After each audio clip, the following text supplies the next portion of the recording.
Walter was angry. He had hoped so much that at least today, on his birthday, he would stay home, but his secretary had just called to tell him about the tax audit. Now he had to go to the office right away. While Walter was getting dressed, he thought about how unlucky he had been in life.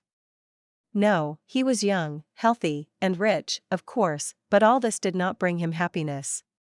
At the age of 26, he had been successfully heading his late father's company for several years, and if his father had been alive, he would have been proud of Walter. True, during his lifetime, the man did not get a lot of parental warmth. His father was a reserved and emotionally stingy person, and things were even worse with his mother. Walter was an only child in the family and was born when his father was already over 50, and his mother was barely 24. Already as an adult, and after finding out the circumstances of his parents' acquaintance, Walter was able to understand a lot of things for himself. Mr. Carter, Walter's father, was happily married for almost 30 years until he met an ambitious and beautiful girl, Veronica, who got a job at his office. She immediately assessed her career prospects in the case of an affair with the boss, who was much older than her. Veronica used her entire arsenal of charming young women to seduce, but Mr. Carter was a strong family man and did not give up for a long time. It was not until a year and a half later that they found themselves in bed together. It happened one rainy evening when Mr. Carter stayed longer than usual in the office. Veronica, seeing this, also stayed behind. It was raining outside the window, and the man offered her a ride home. The cunning seductress confessed her unrequited love and cried bitterly, and attempts to comfort the pitifully sobbing beauty turned into hot hugs and kisses. She confessed her love for him, and Mr. Carter lost his head from her hot breath, youth, and beauty, and found himself with her on the couch in the study. He had forgotten that his wife's son and daughter, who were even older than Veronica, were waiting for him at home for dinner. Now only she existed for him. The wife quickly found out that Mr. Carter had a mistress and filed for divorce. The children also stopped communicating with their father and went abroad with their mother for good. Mr. Carter did not expect that things would go so far. He blamed himself for what had happened, and he was going to break up with Veronica. But she was already pregnant by then, and Mr. Carter got married for the second time. And then they had Walter. But there was no normal family. Mr. Carter missed his ex-wife and older children, and Veronica was engaged only in herself. Walter was brought up by constantly changing nannies and a rapidly aging father. Mr. Carter loved his son but was ashamed of his late paternity, and over time got used to loving his son at a distance. The boy's mother lived her own interesting life, spent a lot of time abroad, was not interested in the life of the child, and even often forgot to congratulate him on his birthday. To all her husband's reproaches, she defiantly waved him off. "What's the big deal?" she exclaimed. "Walter has everything. And you're near him. But I'm still young, and I want to live a normal life, to see the world." "Then I'm not going to pay for your whims," threw Mr. Carter angrily, trying to reason with his young wife. But Veronica was no longer that obedient mistress. Now she was a self-confident wife, and she threatened to take Walter away and make sure that Mr. Carter hardly ever saw his son. That's how it turned out that Walter, who had everything from childhood, did not get the most important thing, parental love. But Mr. Carter finally got his revenge on Veronica. When Walter came of age, the elderly father, with the help of his lawyer, bequeathed him all the property, leaving Veronica with nothing, and then filed for divorce.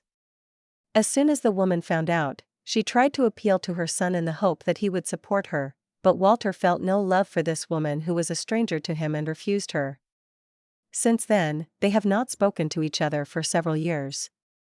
Walter, grinning bitterly at the unhappy memories, got into his car and rushed to the office, but at the first intersection, he felt a bump and stopped. When he got out of the car, a middle-aged woman was already rushing toward him from the side of the car that had hit him. "Excuse me, please. I got cut off, I was so scared." "Why do I need your apologies? My new car." "Do you know how much it costs?" shouted Walter out of anger.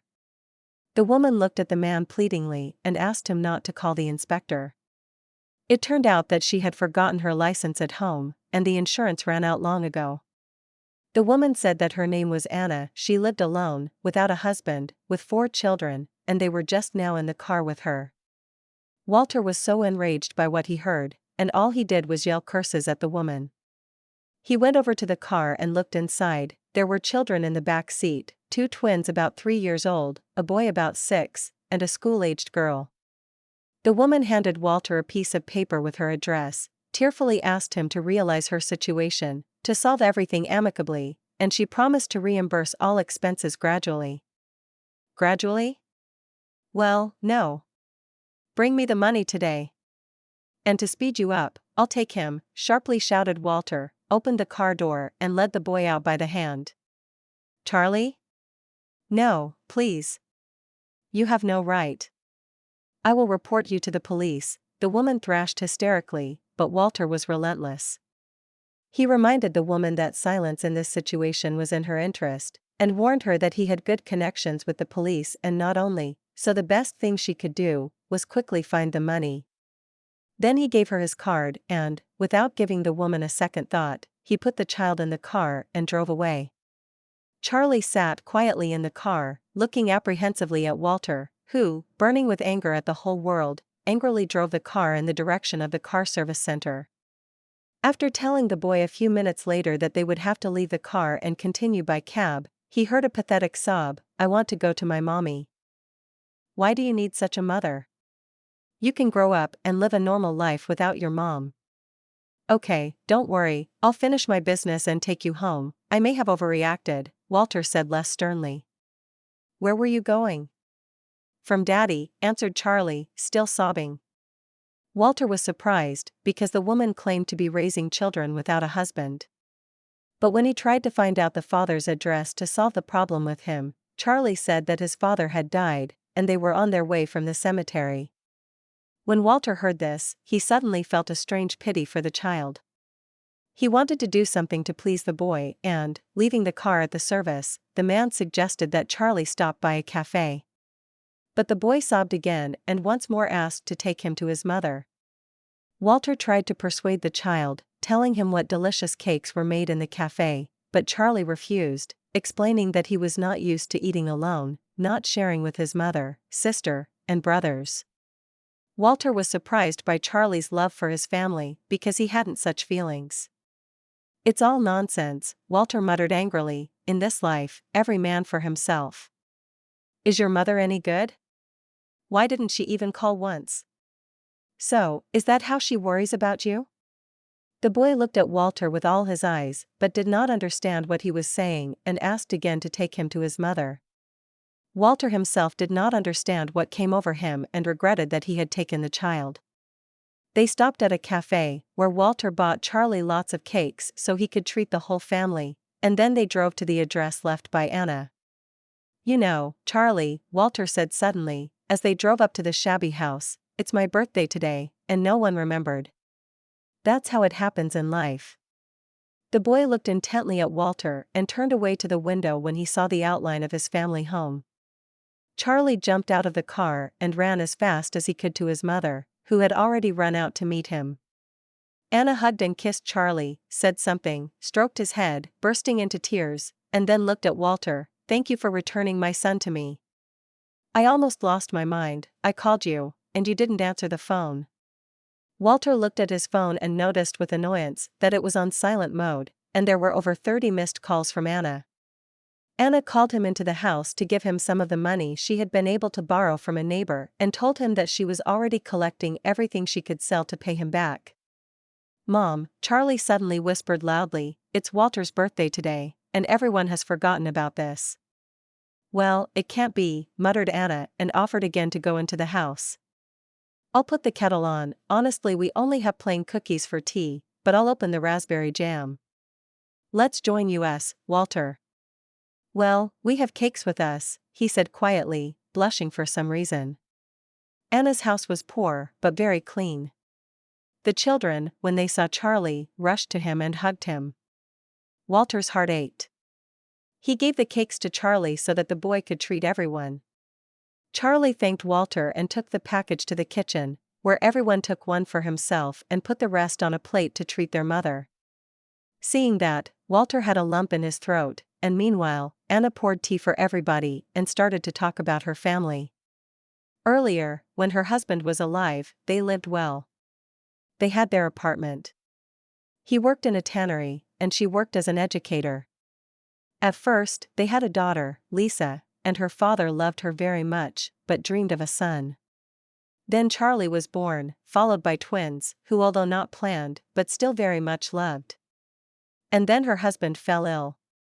The cause of the problem was difficult working conditions, because they often had to work with the chemicals used in the dressing of leather. Anna repeatedly asked her husband to find another job, but he did not want the family to be destitute, and the harmful manufacturing paid more. The man was getting worse and worse, and treatment was expensive. The husband did not want the family to go into debt because of him, but when he went to the hospital, his wife sold their apartment, bought a modest house with part of the money, and paid for the rest of the treatment. Her husband did not fully recover and died of kidney failure. The woman's world collapsed, and the family ended up in poverty. After sitting for a while, Walter apologized to Anna for his words and behavior on the road that morning and told her not to worry about the car, he would pay for it himself. He also left the woman some large bills to buy something delicious for the children. Anna wept and hugged Walter, wished him happiness, congratulated him on his birthday, and promised that he would do well. Walter smiled. His soul was as calm and easy as never before.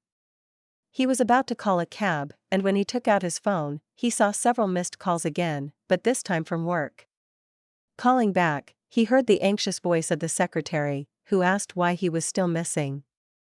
Walter promised that he would be there in 10 minutes and called a cab. Upon entering the office, Walter was surprised to see that it was empty.